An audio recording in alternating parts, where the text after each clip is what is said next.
quem conservar a homologia, a mesma declaração, o mesmo testemunho, Cristo, que é o portador dessa homologia, vai declarar em nosso favor a mesma profissão diante do Pai. Mas ele conclui: aquele, porém, que me negar diante dos homens, também eu o negarei diante do meu Pai que está nos céus. Qual é o problema? O problema é que nós estamos vivendo num momento histórico em que há muitos cristãos que estão negando Cristo por medo dos homens. Querem agradar a imprensa, querem agradar todas as fundações internacionais, as instituições internacionais, querem ser aceitos pelas modas do mundo atual, estão vendendo o evangelho no balcão do relativismo,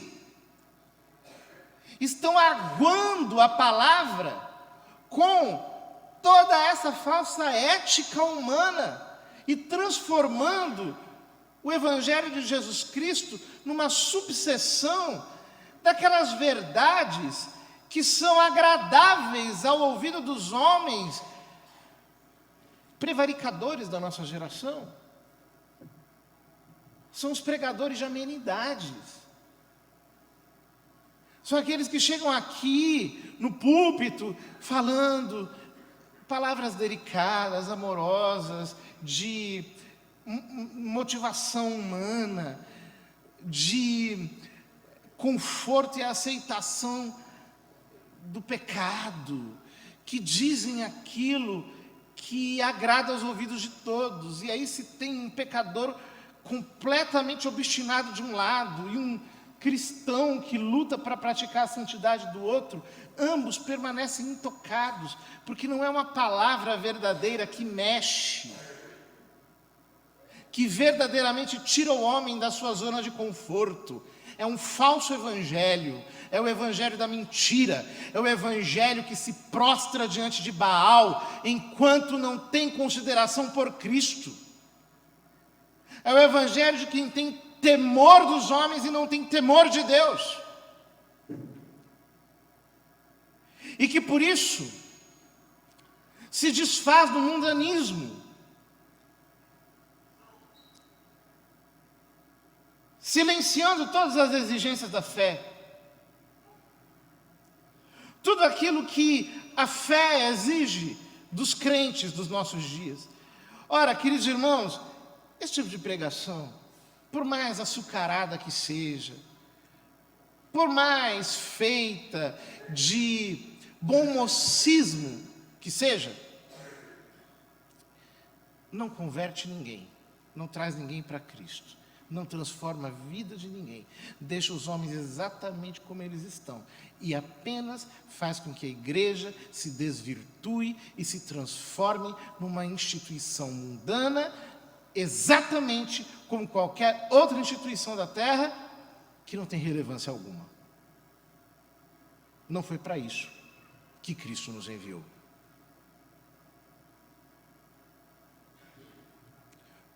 Por que há tantos pregadores que querem agradar os homens ao invés de convertê-los?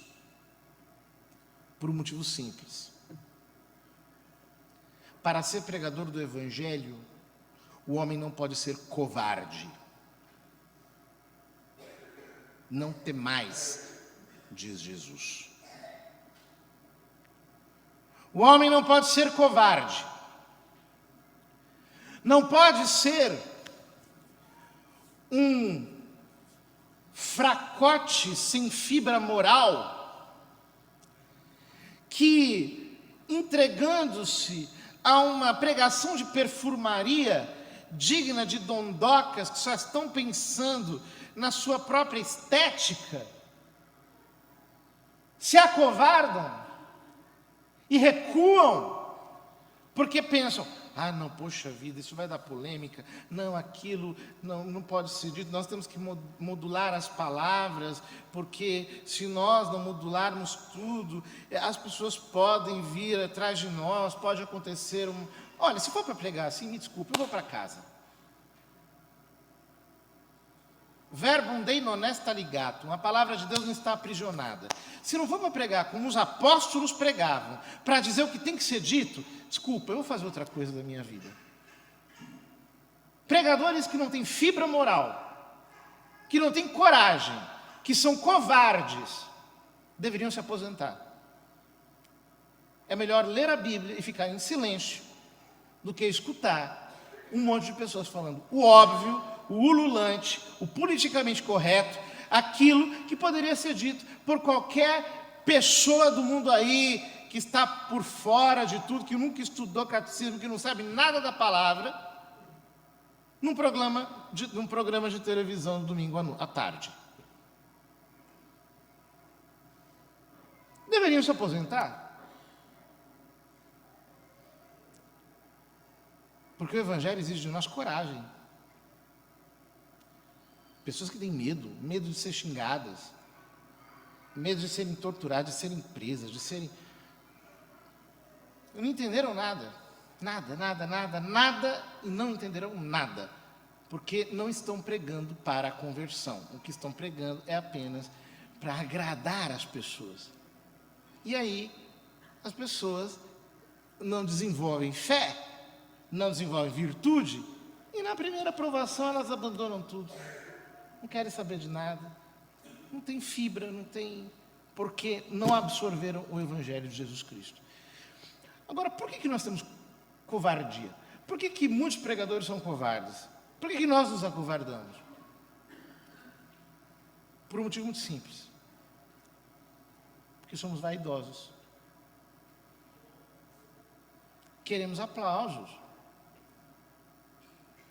Quer falar bonitinho para ser aplaudido.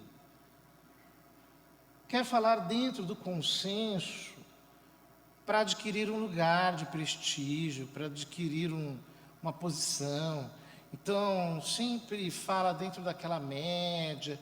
Não, poxa vida, eu não posso permitir que as pessoas me questionem aonde vai ficar a minha imagem.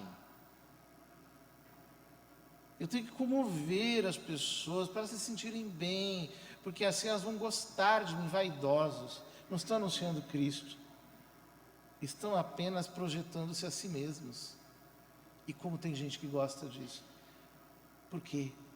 Porque a nossa geração é feita de hipocrisia.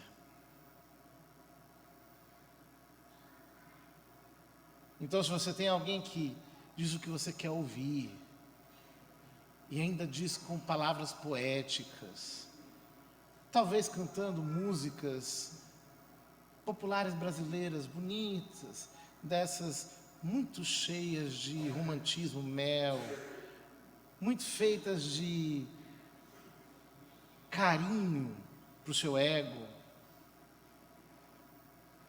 Aí você se sente tão bem, você volta para casa tão confortado, mas como um filho do inferno, que está apenas amaciando a carne para o dia do abate. Não tenhais medo dos que matam o corpo, mas daquele que pode arruinar a alma e o corpo no inferno. Temei a Deus e dai-lhe glória, diz o anjo no Apocalipse. Como falta o temor de Deus nos nossos dias, queridos irmãos. Se os homens temessem a Deus, teriam menos medo da Globo, menos medo do Estadão, da Folha, do UOL, teriam menos medo do STF, da Câmara dos Deputados, porque o seu compromisso seria com Cristo e não com os corruptos.